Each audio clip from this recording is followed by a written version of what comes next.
Welcome back. In the great game of global power, it's easy to think the biggest, most aggressive move is always the best one. But what if the most powerful move is no move at all? Today, we're diving into a strategic mindset where patience isn't just a virtue, it's a weapon. All right, so let's get right to the heart of it. We live in this 24/7 news cycle, a world of instant reactions, right?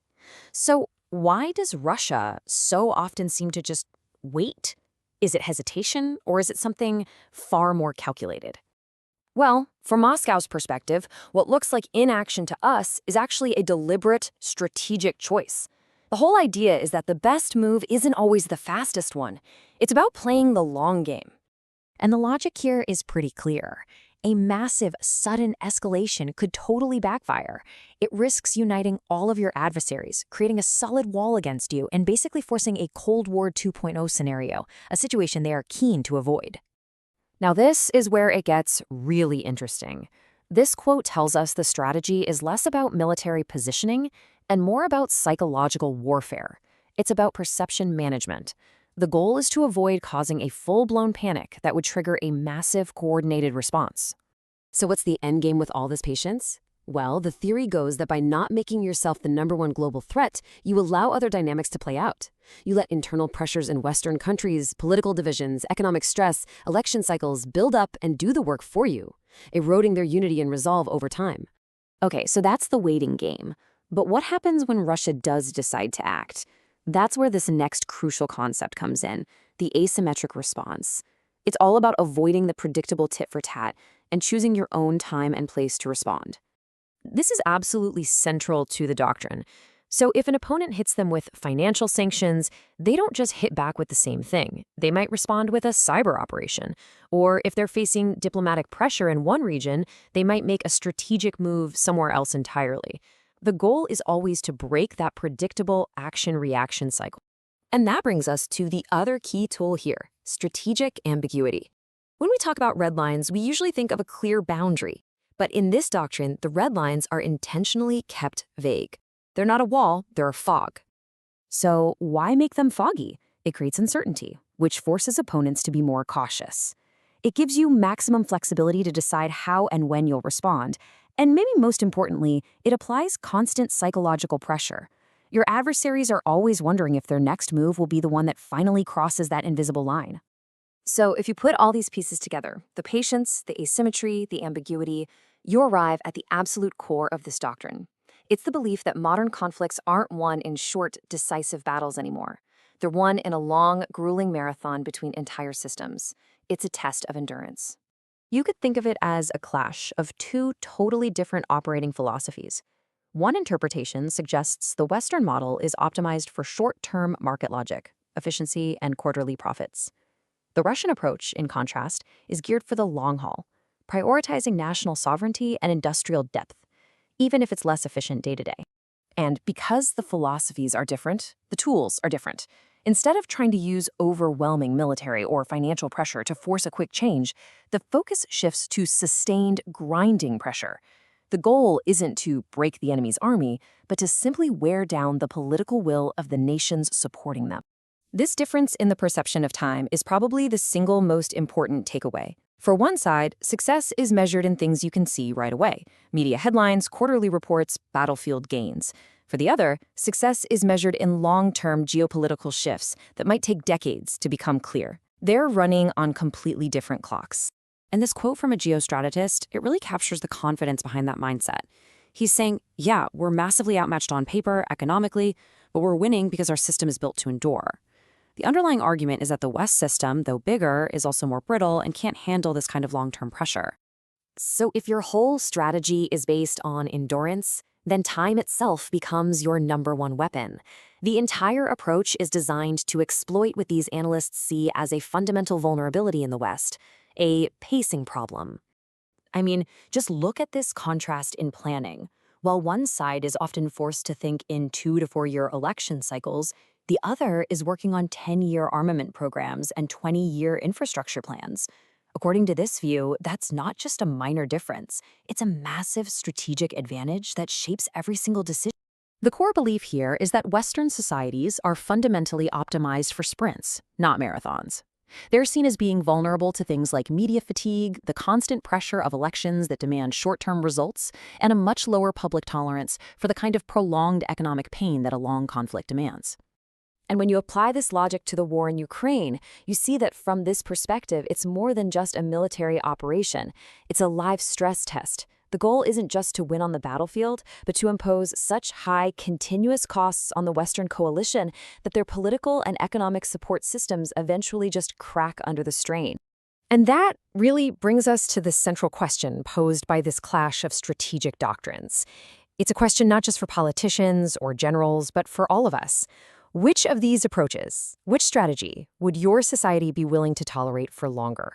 To really get your head around this viewpoint, you first have to kind of erase the old roles. The core belief here is that the global system we've all known since 1945 isn't just in trouble, it's already gone. It has ceased to exist. Let's dig into what that actually means. According to this school of thought, the world isn't just going through a change, it's collapsing. And this isn't seen as some kind of temporary crisis that can be managed with a bit of diplomacy or a few economic tweaks. No, it's seen as a fundamental, irreversible breakdown of the entire post-war order, basically a complete system failure. So if the old system is broken, what's the new operating system for international relations?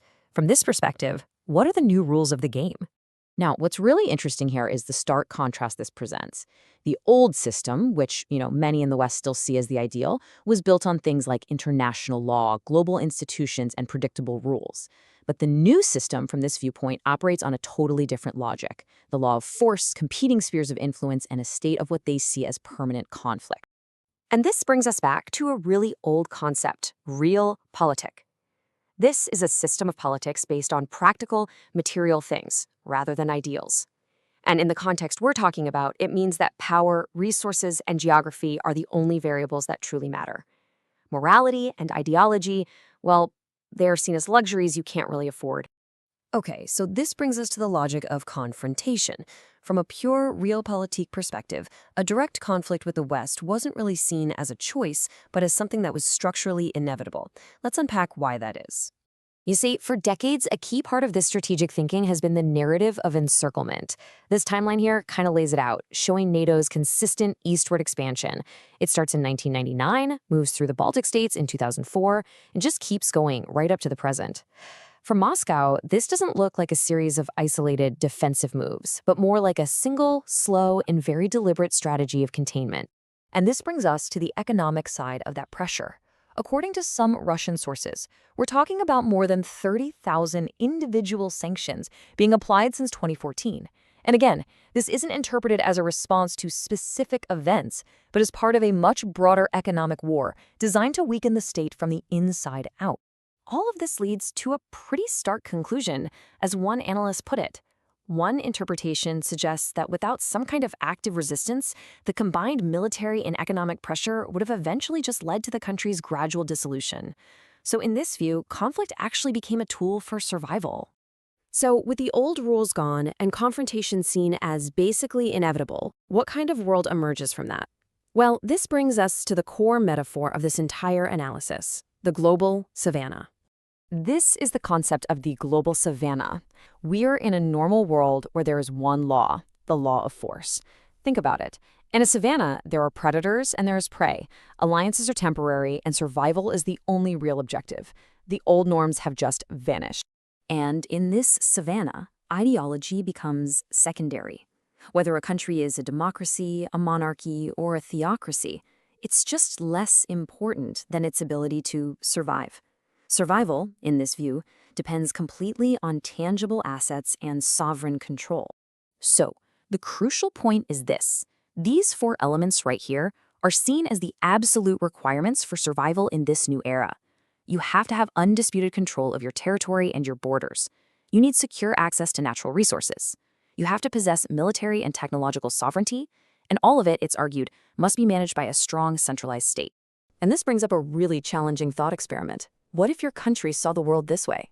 How would national priorities and strategies change if this ruthless competitive landscape was the assumed reality that everyone was operating from?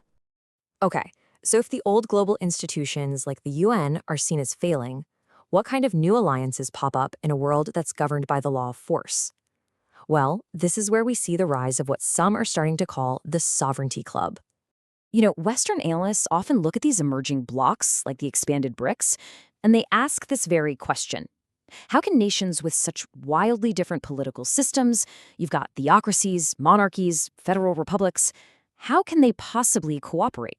From the outside, the internal contradictions just look immense. But from Moscow's perspective, the answer lies in finding the greatest common denominator.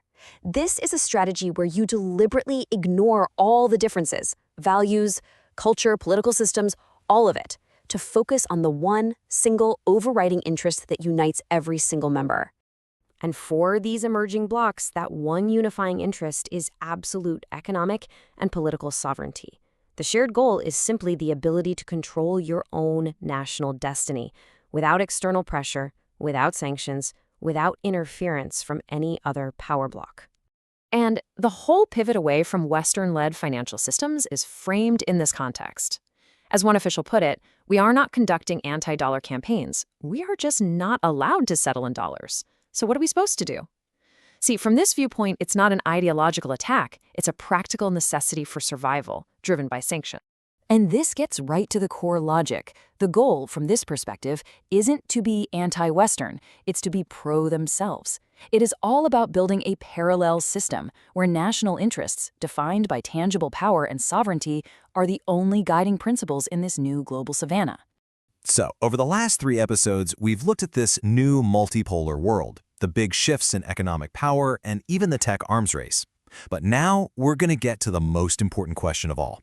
What does this long-term confrontation with Russia actually mean for you? It's kind of like a weather system. You can focus on the daily forecast, the headlines, the flare-ups, or you can try to understand the high-pressure and low-pressure zones that are creating the weather in the first place. Once you see the system, you can start to anticipate the storms.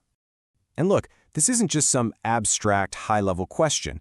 This explainer is all about connecting those huge geopolitical strategies to the very real things that will shape your daily life, whether you're in the US, the UK, or anywhere in the EU. So let's dive in by looking at a fundamental difference in how each side even sees this whole thing. Okay, Section 1, a different calculation of risk. To really get what's going on, we have to understand that this isn't just about different goals. It's almost like they're playing 2 completely different games on the same board. From Moscow's point of view, the entire Western strategy is based on one massive bet, that Russia's internal collapse is just a matter of time. The thinking, from their perspective, is that Western policy is all about pushing and squeezing to make that happen faster.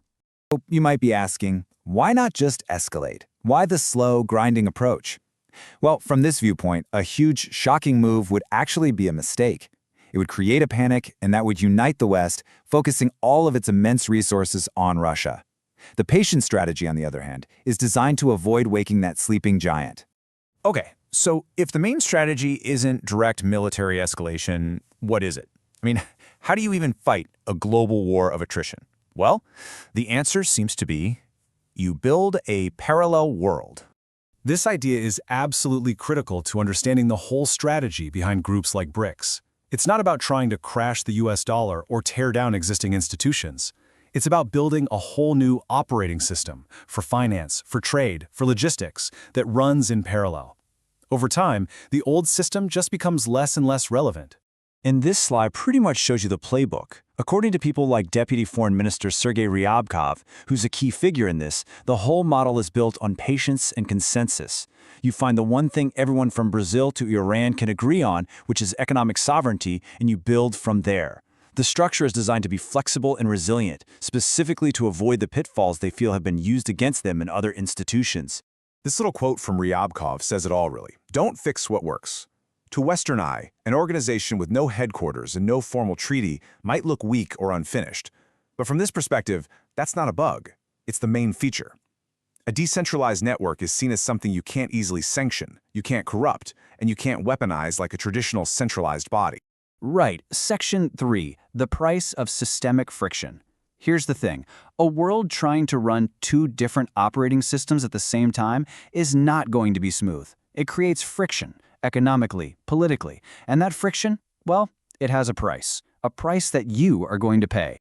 This chart just gives you a simple visual of the two roads ahead. The path of permanent confrontation means a world of constant pressure on your budget, on supply chains, on prices.